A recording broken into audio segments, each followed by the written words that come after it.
If you're a fan of chillwave music, you've probably heard songs start something like this.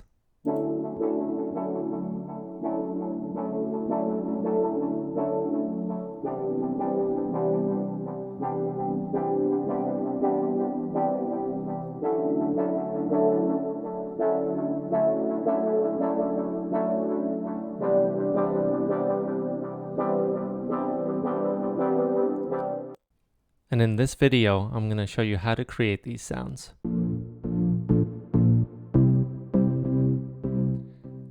Hey everyone, it's Synth Designer back again with another video. Today I'm starting a new series called Chillwave Essentials. If you're familiar with this channel, I have another series called Synthwave Essentials. I highly recommend you go take a look at that. But today I want to start something new. Chillwave and synthwave go kind of hand in hand. A lot of sound design techniques translate from one to the other, and today I'm going to show you how to create these kind of delayed chillwave chord stabs. So the cool thing is with chillwave music and synthwave music is they use a lot of stock wavetables. So the great thing is you can really create this on any synth, whether it's an analog synth, a soft synth, whatever. You could see how simple it is with two saw waves. So let's get into the details and how to create that kind of chill wave tone to it. But let's start with the saw oscillators. Both of them have 4 voices of unison. So it has that kind of width to it. And the detune I try to keep down on both of them. So why don't we take a listen to how it sounds. Maybe turn up the volume a little bit.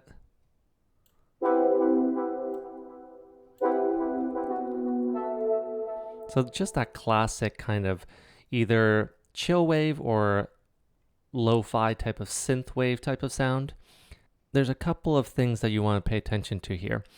One of them is I have 1 up 7 semitones. So why don't we tune it back down and see how that sounds compared to it.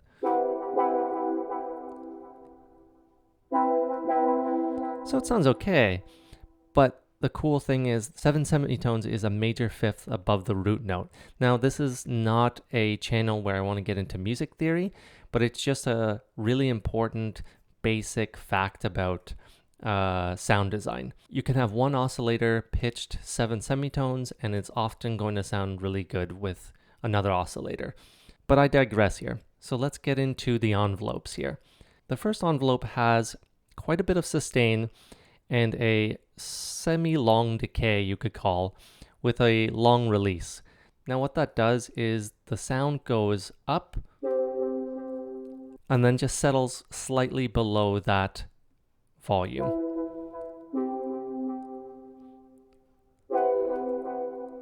And it has that very long release. So why don't we take the release down and see how it would compare? Actually, we would take the release down on both envelope 1 and 2. And it has that click to it because it ends so abruptly. So let's turn it back up. Maybe turn it down just a touch.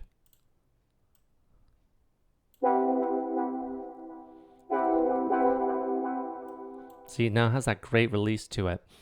And one thing you want to remember about chillwave is that it's going to be a little bit down-tempo. And when you have a little bit of down-tempo song, you have room to play with the chords. So for example, you can have these quick stabs, but they're going to tend to be on a lower tempo, which means you have room for delay and reverb, right? That's where we're getting a lot of that sound, that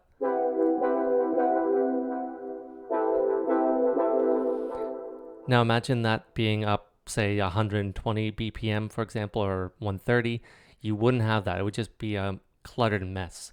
That's the great thing about chillwave, is that you can have these great reverb, delay types of sounds to them. But let's get into the filters before we get into the effects.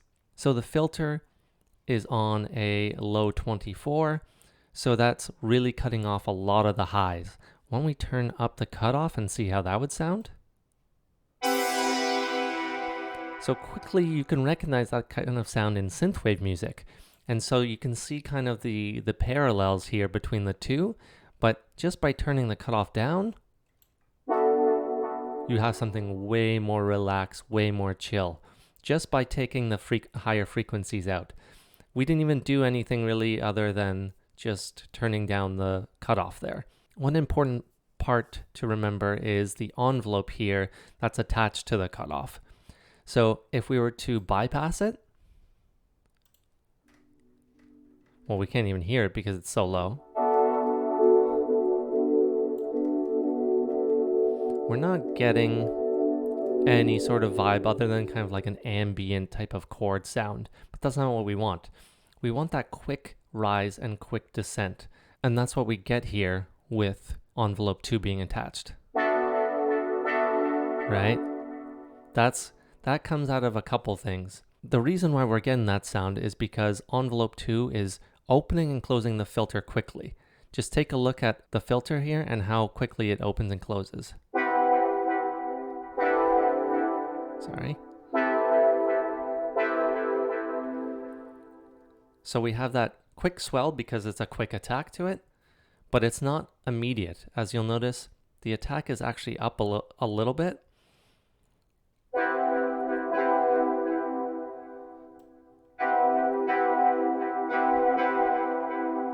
We want it to swell just slightly at the very beginning, just a little bit. It doesn't get that, we don't get that same tone or vibe to it when it's just a 0 millisecond attack, right? It's coming in way too quickly. We want just a slight bit of attack. So around 80 milliseconds. You can hear just that wow, right?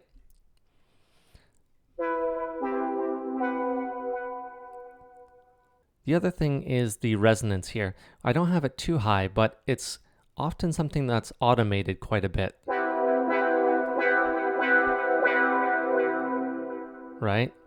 You can take that to an extreme here, but oftentimes it's brought back down. So let's move over to the LFO. Very quickly, I have LFO 1, which is on a 1.3 hertz rate. You could switch this between BPM or hertz. I have it on hertz right now, but I have these attached to the fine knobs, and that kind of gives it a little bit of a detune. Now it's very subtle, but that's what we're getting in chillwave music. It's about subtlety. It's not going overboard. One thing you'll notice is that you can actually detune it a little bit more when you have a low pass filter. When the cutoff is higher, you'll notice it more, I think.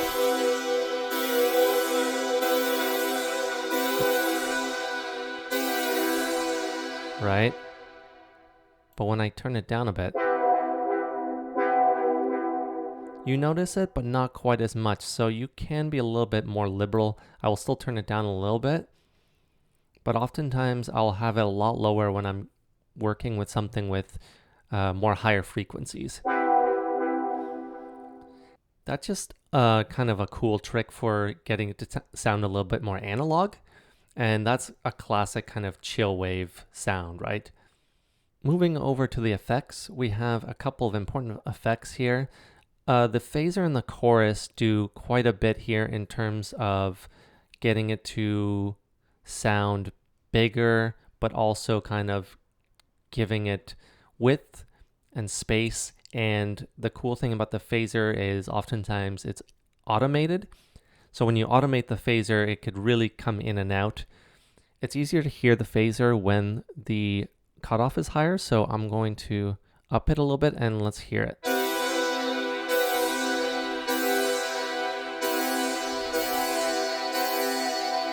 You could really hear it coming in there.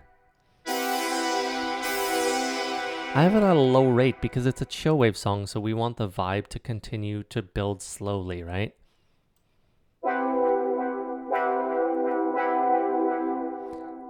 And with individual chords, you won't hear it as much, but if you were listening to the song, you could hear it a little bit better. The chorus here, let's turn it off and on.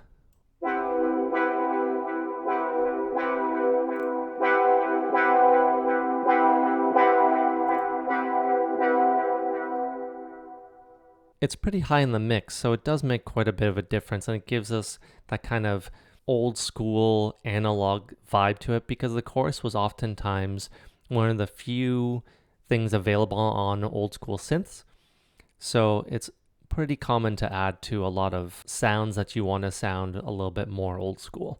And then lastly is, I think, two of the more important things. As we discussed, since we have space for the song to kind of develop and the chords to breathe, really, then you want the delay and reverb to be prominent.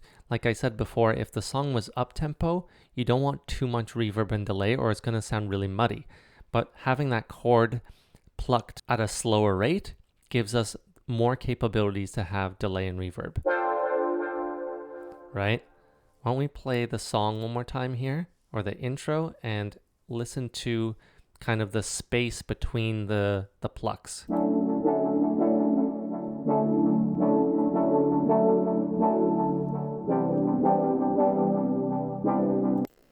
Right? There's space for the delay and the reverb. And that's one of the cool things about Chillwave, right? If we were to take the reverb and delay off, let's play it again and see how it sounds.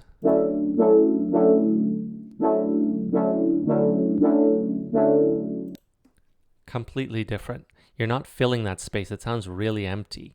So I hope you get the idea here that Chillwave can use simple wavetables, but you could get great sounds with them. Remember, there's a few key things here to create that Chillwave sound. First is getting that envelope really to kind of come through, open up the filter, but close it quickly.